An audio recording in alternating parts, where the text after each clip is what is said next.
Mis amados hermanos y hermanas, nuevamente estamos con ustedes. ¡Qué maravilloso! Que Dios nos ha prestado la vida hasta este momento, ¿verdad? Y bueno, continuamos con el tema general, la reforma protestante y la justicia social.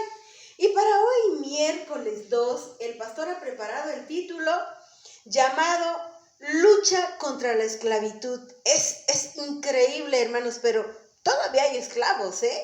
Y bueno, vamos a escuchar al pastor. En la época de Jesús, la esclavitud era el sistema de producción imperante. Era la mejor manera de producir la tierra, de la manera más rentable para sus propietarios. Los esclavos provenían de las guerras, eran tomados cautivos y vendidos como esclavos. Otros, en cambio, caían en la esclavitud por deudas. Al no poder pagar, el acreedor podía embargarlos, es decir, tomar posesión de todo lo que tuvieran para pagar la deuda, y cuando esto no alcanzaba, pues entonces también jalaba con los hijos, con la esposa o con el propio deudor, que de esta manera pagaba su deuda.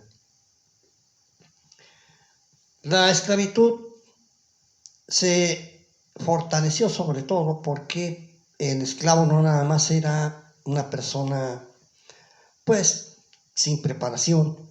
Había esclavos de todas las clases, por decirlo de esa manera. Sí, claro. Tenemos un caso del filósofo Séneca, que era esclavo. O sea, había esclavos muy preparados y entonces los usaban como administradores, como supervisores. Había esclavos sin ninguna preparación y en las tareas más difíciles y denigrantes eran adjudicados. Pero la esclavitud se consideraba algo normal. Cuando Pablo le escribe al propietario onésimo que lo reciba, está empezando a abrir una puerta para que el entendimiento de la libertad que Cristo nos ofrece se extienda más allá de lo meramente espiritual. Dice Jesús en Juan 8, 31 y 32. Dijo entonces Jesús a los judíos que habían creído: si vosotros permaneciereis en mi palabra, seréis verdaderamente mis discípulos, y conoceréis la verdad, y la verdad os hará libres. Esto era en referencia a una situación política, social, económica de su época. Pero en ese momento ellos lo entendieron más en un sentido espiritual. Por otra parte, la mayor parte de los judíos no eran esclavos. En este entonces, como hoy, ellos siempre han sido la mayor parte gente de clases acomodadas. Entonces, no tenían ellos muchos esclavos, por decirlo de esa manera. No entendieron las palabras de Jesús. Pero Jesús estaba proyectando a toda la humanidad y estaba abriendo la puerta a un entendimiento diferente de lo que es la condición humana. La esclavitud reducía al ser humano a hacer una cosa. Sin embargo, eso no se entendió. Lo que se impuso fue la realidad económica. A la caída del Imperio Romano, la esclavitud se hizo improductiva.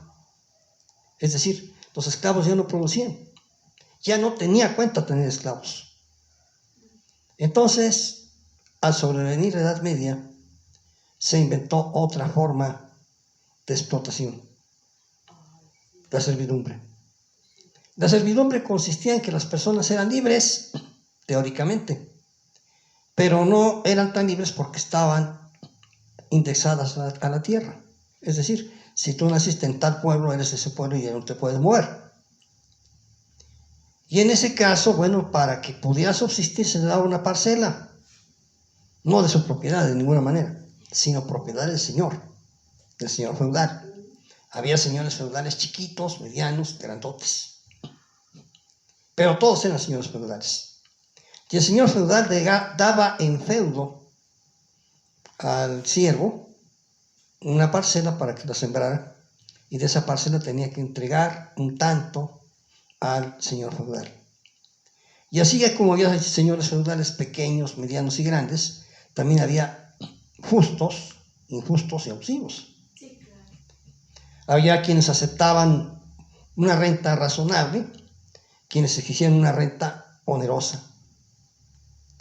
Pero en esas condiciones, quizá lo que más lastimó a la gente fue el derecho de pernada. El derecho de pernada que disfrutaba cada señor feudal, en el sentido de que cuando una niña se iba a casar, el señor feudal tenía que dar permiso para que se casara, pero el permiso consistía en que pasara la primera noche con él. A veces el señor feudal, por su edad o por sus condiciones, no podía hacer frente a este asunto y podía delegarlo a alguno de sus hombres de confianza. Esto lastimó mucho y empezó la lucha contra la servidumbre. Sin embargo, no prosperó gran cosa. Nuevamente fue las condiciones económicas las que obligaron a un cambio. Y ese cambio se da con el surgimiento de las sociedades y de las ciudades. En las ciudades, la gente que llegaba era libre. Eran prófugos del surco, personas que habían huido de la servidumbre, pero que llegaban a la ciudad y en la ciudad no había campo que sembrar. Entonces se hacían artesanos. Los artesanos fundaron gremios. Los gremios hicieron escuela y generaban certificación para que los artesanos fueran reconocidos como orfebres dignos del rango. También nacieron las universidades. Y en ese cambio económico va habiendo un cambio también social. Y al llegar la Reforma Protestante, la publicación de la Biblia, la divulgación de su contenido, hace que surja en el espíritu protestante algo que no existía en otras expresiones cristianas de la época: ansias de libertad. Empezaba la libertad por el deseo de querer ser o aceptar a Cristo de manera diferente a como lo quería mi rey o mi señor. Es decir, el señor feudal a donde yo estaba indexado, o el rey a donde estaba yo acomodado como su súbdito. Porque entonces los únicos que elegían la religión eran los reyes o los señores.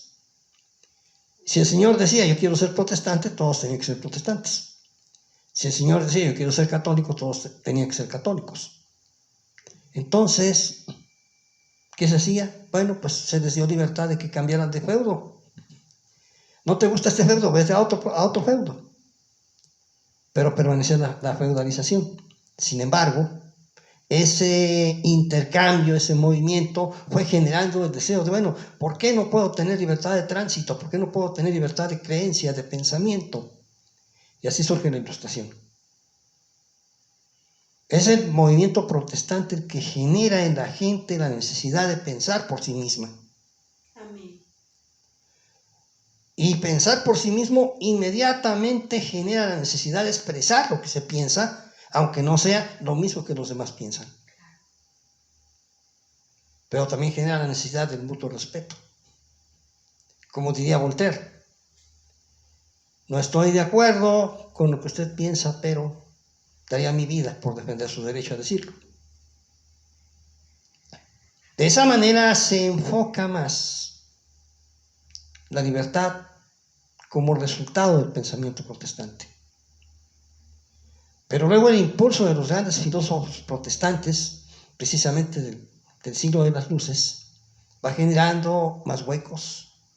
Por ejemplo, el tremendo pensador Juan Jacobo Rousseau, cuando habla de la educación, cuando habla de la división de poderes, pero sobre todo cuando habla del contrato social, en el que los seres humanos hemos entregado cierta parte de nuestra libertad para que se nos proteja. Y así nace la idea del Estado moderno. En ese sentido, la lucha contra la esclavitud alcanza su cenit en la Reforma Protestante. Jesús nos dice que Él es el único que nos hace verdaderamente libres. Porque ciertamente ahora no hay esclavitud, excepto la que practican de manera subterránea el crimen organizado, pero hay mucha esclavitud de pensamiento. La información se sesga, nos la manipulan, y nos hacen creer lo que no es cierto. Sin embargo, Cristo nos hace libres. Por eso el Señor dijo, y conoceréis la verdad, y la verdad os hará libres. Y ya hemos dicho desde aquí que la verdad es Cristo. Ven a Él. Él romperá tus cadenas. Te damos gracias, bendito Señor, nuevamente por tu palabra. Te alabamos, Señor, y reconocemos que tú eres el único Dios que puede provocar un cambio en la humanidad. Gracias, Señor, porque hace muchos años se levantaron personas que lucharon por la libertad. Pero, Señor, tú eres nuestra libertad. Gracias porque cuando tú vienes a nuestra vida, tú haces un cambio en nosotros. Gracias, Señor, porque cuando tú vienes a nuestra vida somos verdaderamente libres. Porque tú rompes nuestras cadenas, Padre. Señor, a veces pienso, no sé cómo sería la vida de un esclavo. Porque hoy no vivimos esa esclavitud. Hay esclavitud de otras maneras. Por ejemplo, las adicciones. Por ejemplo, no sé, el rencor, el odio y muchas otras cosas que lastiman nuestra vida. Pero cuando vamos a ti, Señor, en ti podemos ser libres de todo aquello, Señor, que nos puede lastimar. Padre, la historia nos muestra que esas personas que se levantaron para luchar por una doctrina sana, para luchar contra la esclavitud, lo lograron. Porque hoy, pues tenemos un mundo diferente.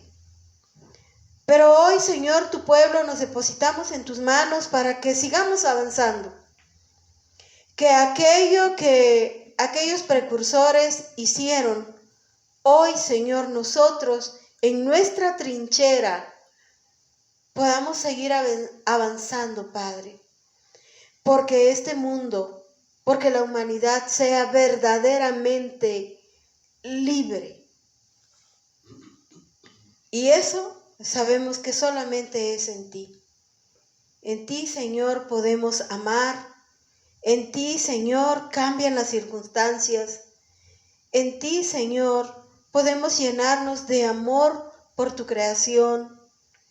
En ti, Señor, podemos, tu pueblo, ser felices y ayudar a otras personas con tu palabra a que también sea libre y sea feliz.